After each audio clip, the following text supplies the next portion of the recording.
Hello, हाय, good afternoon. कैसे हैं आप सब लोग? आशा करती हूँ आप सब लोग ठीक होंगे और तैयारी भी अच्छे से कर रहे होंगे। तो जैसा कि आप सभी को पता है कि हमारी ये जो क्लासेस होती हैं यूपी टेट के लिए हैं। कल हमने ईवीएस की क्लास शुरू की है और आज से हमारी यूपी टेट हिंदी की क्लास शुरू होगी। ठीक है? तो 2 सब्जेक्ट की क्लास यहाँ से आपको मिलेगी, हिंदी और ईवीएस की। ठीक है? तो आज का जो हमारा हिंदी का टॉपिक है ये है वर्णमाला और ये पहली क्लास है हमारी। तो चलिए शुरू करते हैं आज की हम अपनी क्लास।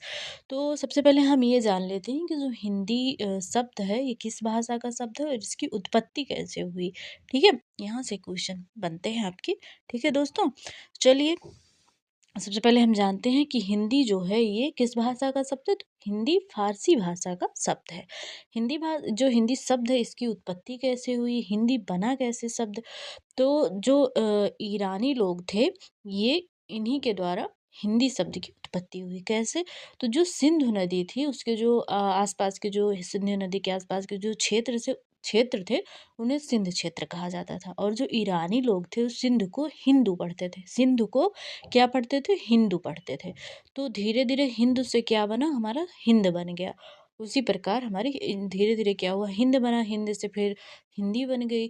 तो सबसे पहले ये पूछा जाता है यहाँ से क्वेश्चन कि हिंदी शब्द की उत्पत्ति किन लोगों के द्वारा हुई? तो ईरानी लोगों के द्वारा हुई। फिर पूछा जाता है कि हिंद शब्द का प्रयोग सर्वप्रथम किसके द्वारा किया गया? तो एक मुस्लिम इतिहासकार थे जिनका नाम था अलबरूनी, जो कि उज़्बेकिस्तान से भारत आए हुए थे। तो इनकी एक पुस्तक थी किताब उल हिंद। तो उसी ग्रंथ में इन्होंने हिंद शब्द का सर्वप्रथम प्रयोग किया था। तो ये तो हमारी हिंदी की उत्पत्ति के बारे में थोड़ी सी बात हो गई। अब हम हिंदी से ही संबंधित कुछ दिवस हैं उनके बारे में जान लेते हैं। ठीक है? तो हिंदी दिवस कब मनाया जाता है? 14 सितंबर को मनाया जाता है।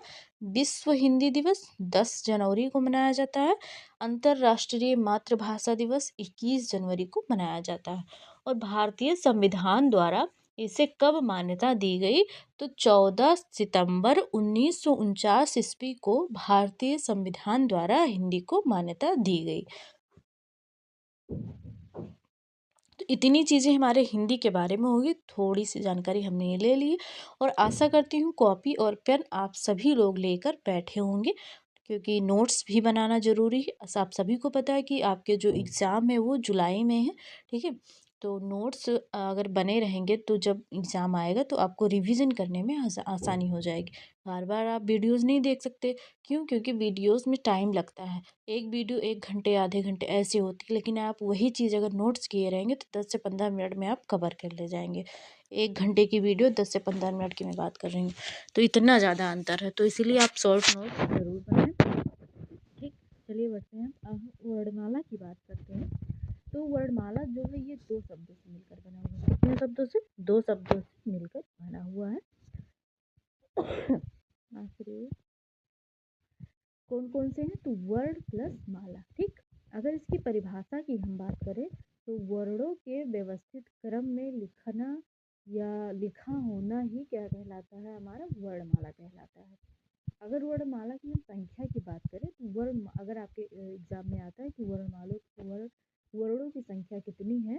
तो 52 है। अगर आपके सामने कोई कंडीशन या शर्त रख दी जाती है तो उसके आधार पर आपको बताना होगा कि वर्णों की संख्या कितनी है। यहाँ सिंपल कहा गया है कि वर्णों की संख्या कितनी है? तो 52 है। अब इन 52 जो वर्ण बताए गए हैं इसमें कौन कौन से वर्ण शामिल हैं? तो 11 आपके स्वर आ जाएंगे क्योंकि जो हमारी वर्णमाला है इसको 2 भागों में बांटा गया, स्वर और व्यंजन में।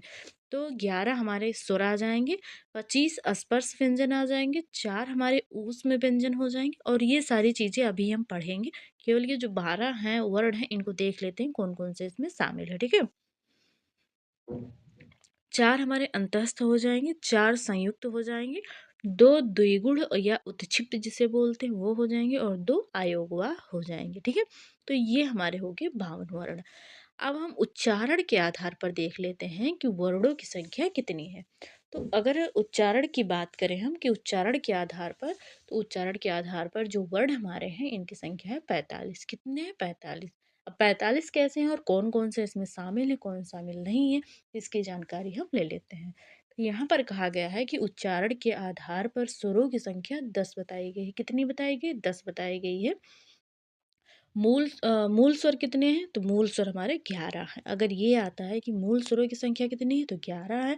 उच्चारण के आधार पर स्वरों की संख्या कितनी है? तो वो है 10, ठीक है। व्यंजन कितने हैं? तो व्यंजन 35 है और उच्चारण के आधार पर व्यंजन की संख्या 35 है। 35 में से 27 आपके अस्पर्श हो जाएँगे।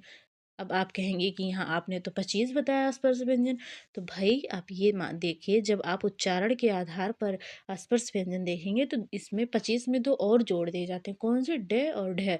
जो उत्क्षिप्त व्यंजन या द्विगुण व्यंजन हमारे हैं, ये स्पर्श में जुड़ जाते हैं। तो 25 से इनकी संख्या कितनी हो गई? 27 हो गई। 4 आपके ऊष्म होते हैं और 4 अंतस्थ। तो इस प्रकार आपके उच्चारण के आधार पर जो वर्णों की संख्या है वो कितनी हो गई? 45 हो गई। ठीक, आई बात समझ में? अब हमारे एक विद्वान थे कामता प्रसाद जी, इन्होंने बताया कि जो वर्ण है इनकी संख्या 46 है। अब भाई 46 कैसे? तो इन्होंने क्या किया, जो स्वर हैं उन्होंने बताया कि स्वरों की संख्या 13 है और व्यंजन की संख्या 33 है। तो ये सारी चीज़ें आप ध्यान रखेंगे कि कहाँ पर किस आधार पर पूछा गया है, क्योंकि यहाँ से क्वेश्चन आपके बनते हैं, ठीक है। तो कामता प्रसाद गुरु जी ने कितने वर्ण बताए हैं? 46 बताए हैं, 13 स्वर, 33 व्यंजन, ठीक। अब हम बात करते हैं स्वर की। देखिए, मैंने आपको पहले ही बताया कि जो हमारी वर्णमाला है हिंदी की, इसको 2 भागों में बाँटा गया है, एक स्वर और एक व्यंजन। तो हम पहले स्वर की बात कर लेते हैं। स्वर कहते किसे हैं? तो जो स्वतंत्र या जिन वर्णों का उच्चारण हम स्वतंत्र रूप से करते हैं, उन्हें क्या कहते हैं? स्वर कहते हैं। कैसे करते हैं? स्वतंत्र। अब स्वतंत्र कैसे? तो इनके उच्चारण के लिए हमें किसी अन्य वर्ण की आवश्यकता नहीं पड़ती है, केवल स्वर स्वर के लिए स्वर ही यूज़ होते हैं। तो ये क्या होते हैं? किसी दूसरे पर आश्रित नहीं होते हैं, इसलिए इनको स्वतंत्र कहा जाता है। तो क्या है डेफिनेशन हमारी, मतलब परिभाषा क्या है कि जिन वर्णों का उच्चारण स्वतंत्र रूप में होता हो उन्हें क्या कहते हैं? स्वर कहते हैं। स्वरों की संख्या की बात करें हम तो 11 होती है। कौन-कौन सी? और मूल स्वर भी आ जाता है, तो मूल स्वरों की संख्या 11 है। कौन-कौन से हैं? तो आप ये देख लीजिए, 11 स्वर हैं आपके। अ, आ, ई, उ, री, ए, ऐ, ओ, आओ। ये 11 आपके क्या है? मूल स्वर हैं। अयोग व इसमें से है, एक अंग है और एक आहा है। अंग को अनुस्वर, क्योंकि आ के ऊपर अंग की बिंदी लगी हुई है तो इसलिए अनुस्वर कहेंगे, और आहा में विसर्ग लगा हुआ है तो ये विसर्ग है, ठीक है। अगर पूछा जाए कि परंपरागत रूप से या कुल स्वर कितने हैं, तो 13 हैं। कितने हैं? 13 हैं। इसमें अंग और आहा को भी शामिल कर दिया गया है, ठीक।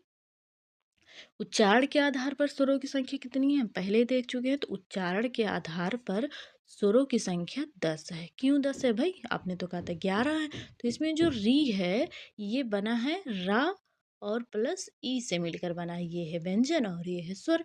तो इसलिए इसको क्या किया गया है? उच्चारण क्या, इसका रा का उच्चारण स्थान अलग है और ई का उच्चारण स्थान अलग है। तो इसलिए इसको क्या किया गया है? स्वर से हटा दिया गया है, ठीक है। तो ये हमारे हो गए उच्चारण के आधार पर कितने हैं? 10 हैं, ठीक। आई बात समझ में? अब हम देख लेते हैं स्वरों का वर्गीकरण। और एक बात और मैं बता दूं आपको, अगर आप यूपी पुलिस कांस्टेबल की तैयारी कर रहे हैं जो कि जून में एग्ज़ाम होने वाला है, तो उनमें भी हिंदी पूछी जाती है। हिंदी का क्वेश्चन उसमें आता है, 37 क्वेश्चन आते हैं और एक क्वेश्चन 2 नंबर का होता है। माइनस मार्किंग भी है, 0.5 आपका क्या है? माइनस मार्किंग है, ठीक है। तो अगर आप उसकी तैयारी कर रहे हैं तो आप ये वाली क्लास ले सकते हैं, क्योंकि आपके जो हिंदी का सिलेबस है उसमें वर्णमाला पूछा गया है, मतलब दिया गया है सिलेबस में। तो ये आप क्या कर सकते हैं? इसको पढ़ सकते हैं। और यूपी पुलिस के लिए हमारी क्लासेस होंगी। अगर आज हो सकता है तो आज ही आ जाएगी, नहीं तो कल पक्का है कि आ जाएगी। और इसमें हम क्लासेस नहीं लेंगे थ्योरी वाली, जो टॉपिक वाइज जैसे वर्णमाला से जितने क्वेश्चन आपके बन रहे होंगे उन सारे क्वेश्चन को एक साथ शामिल करके आपके सामने लाया जाएगा। तो इस प्रकार हम सोच रहे हैं कि आपके लिए यूपी पुलिस की जो है, यूपी पुलिस में जो हिंदी पूछी जाएगी तो उसमें हम क्या करेंगे? टॉपिक वाइज हमारा प्रैक्टिस सेट चलेगा। एक टॉपिक उठाया जाएगा और जितने क्वेश्चन उससे बन सकते हैं और बने हुए हैं सभी उसमें शामिल रहेंगे। तो आप लोग जुड़ना ना भूलें। और अगर पढ़ना चाहते हैं चैनल को सब्सक्राइब कर लीजिए और बेल आइकन भी प्रेस कर लीजिए। अगर सब्सक्राइब कर लिए तब तो बहुत अच्छी बात है और आपका तहे दिल से धन्यवाद अगर आपने चैनल को सब्सक्राइब कर लिया है। और वीडियो अच्छी लगे तो लाइक कर दीजिएगा, शेयर भी कर दीजिएगा अपने दोस्तों के साथ। चलिए अब टॉपिक पे आ जाते हैं, बातें होगी हमारी ठीक है। अब यहाँ पर हम क्या बात करेंगे कि स्वरों का वर्गीकरण। बहुत से ऐसे हमारे दोस्त होंगे जिन्होंने पढ़ रखा होगा, बहुत से ऐसे दोस्त होंगे जो अभी शुरू कर रहे हैं। तो ये एकदम जीरो लेवल से मैंने शुरू किया है। आप देख सकते हैं कि एकदम मतलब बता तो रहे हैं जैसे शून्य से शिखर तक ये वाला इसमें है।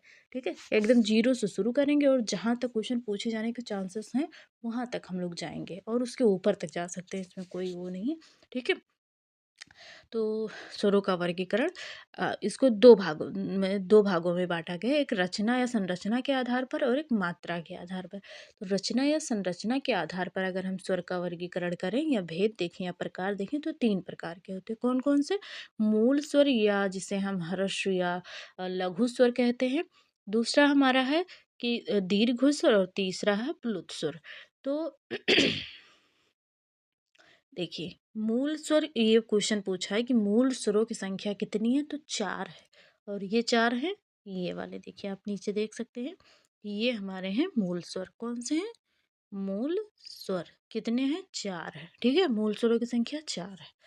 अब मूल स्वर या ह्रस्व स्वर या लघु स्वर कहते कैसे हैं, किसे हैं? तो जो मूल स्वर या ह्रस्व स्वर या लघु स्वर है, इनकी उत्पत्ति अन्य स्वरों से नहीं होती। देखिए जैसे कि हमारा है, 1 मिनट आगे देख लेते हैं यहाँ। जैसे कि मूल स्वर इन्होंने बताया कि कौन कौन से हैं,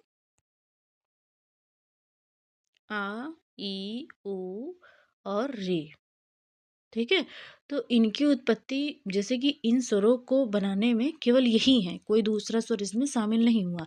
अगर हम बात कर लें यहीं पर अ, ई, उ, जो कि ये दीर्घ स्वर हैं, ए, आई, तो यहाँ पर दो स्वरों को मिलाकर एक स्वर बना हुआ। जैसे आ की यहाँ पर अगर हम बात करें, किसकी बात करें? आ की, तो यहाँ पर देखिए जो आ है ये दो ह्रस्व आ,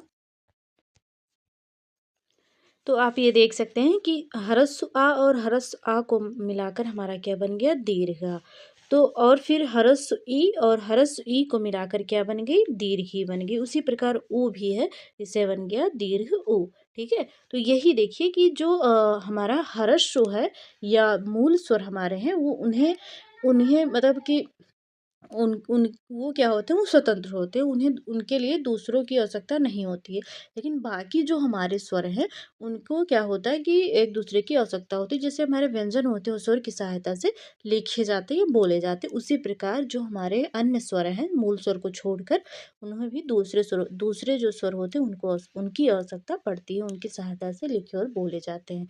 तो यही इसीलिए इनको जो 4 हैं हमारे मूल स्वर, इन्हें इसीलिए मूल स्वर कहा जाता है कि क्यों कहा जाता है? क्योंकि इन्हें दूसरों की आवश्यकता नहीं पड़ती है। ठीक है, ना तो बोलने में ना ही लिखने में, तो इसलिए इन्हें कहा गया मूल स्वर। कितने हैं? 4 हैं। और जो मूल स्वर हैं या जिन्हें हम ह्रस्व स्वर कहते हैं, इनके उच्चारण में सबसे कम समय लगता है, मतलब एक मात्रा का समय लगता है। तो आशा करती हूँ ये चीज़ समझ में आ गई होगी। अब हम बात करते हैं दूसरे नंबर पर, यहाँ एक लिखा है, 2 रहेगा यहाँ, संधि स्वर या दीर्घ या संयुक्त स्वर। तो ये स्वर दो मूल स्वरों के मेल से बनते हैं। जैसे कि मैंने आपको अभी बताया कि जो मूल स्वर होते हैं उनकी सहायता से बनते हैं हमारे दीर्घ स्वर, मतलब दो मूल स्वरों को के योग से एक हमारा क्या बनेगा? दीर्घ स्वर बनेगा। वही इसमें कहा गया है कि दो मूल स्वरों के मेल से बनते हैं एक हमारे ह्रस्व स्वर, सॉरी दीर्घ स्वर।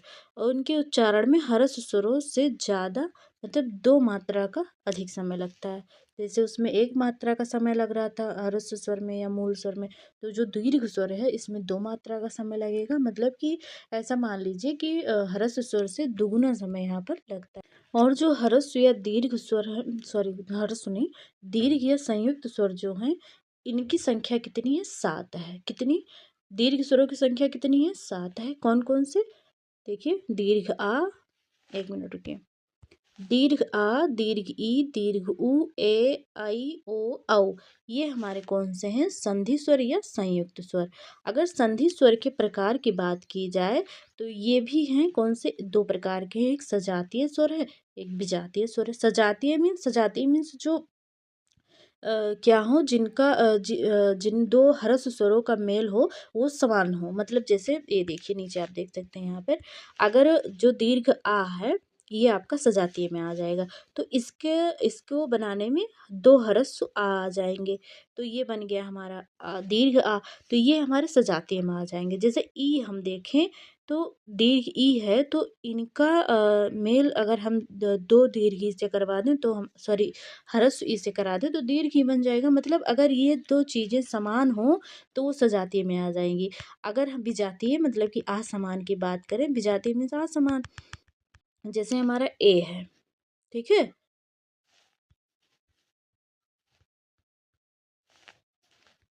ठीक, आप देख रहे हैं ना ए है, तो इसका मेल हम कहाँ पर करवा रहे हैं? अभी इसमें दिया भी गया होगा, देख लीजिए।